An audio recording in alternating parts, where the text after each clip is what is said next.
మహిళగా మంత్రి పదవి బాధ్యతలు నిర్వర్తిస్తున్న రోజా సెల్వమణి గారికి ఒక మనవి, సూచన, హెచ్చరిక. రోజా గారు, మహిళల నుంచి మన సమాజం, ఇతరులు కాస్త సభ్యత, సంస్కారం, హుందాతనం ఆశిస్తారు. అందులో రాజకీయాల్లో ఉన్న మహిళలు ఇంకెంత హుందాగా ఉండాలో ముందు తరంలో ఉన్న ఎంతోమంది మహిళా నాయకురాలు చూసి నేర్చుకోండి. ఈరోజు తెలుగుదేశం గురించి, తెలుగుదేశం నాయకుల గురించి మీరు మాట్లాడే మాటలు, మీ హావభావాలు చాలా నీచంగా ఉంటున్నాయి. ముఖ్యంగా మీకు ఎలా ఉందో నాకు తెలియదు, కానీ మీ గురించి ఆంధ్ర రాష్ట్రంలో ఇతర మహిళలు తిరుగుతున్న తిట్లు అవన్నీ వింటుంటే మీరు ఏ పార్టీ వారైనా సరే కానీ మహిళ కాబట్టి మహిళలుగా మేమందరం కూడా సిగ్గుపడుతున్నాం. ఏ రంగంలో మహిళలు ఎలా ఉండకూడదో అలా ఉంటున్నారు మీరు.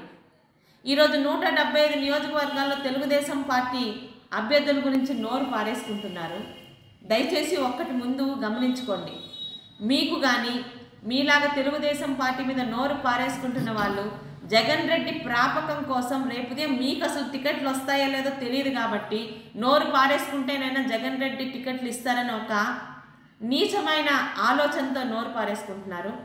ఎప్పుడు ఎన్నికలు వచ్చినా 175 నియోజకవర్గాల్లో గెలుపుని సాధించే అభ్యర్థులతో రెడీగా ఉన్నది తెలుగుదేశం పార్టీ.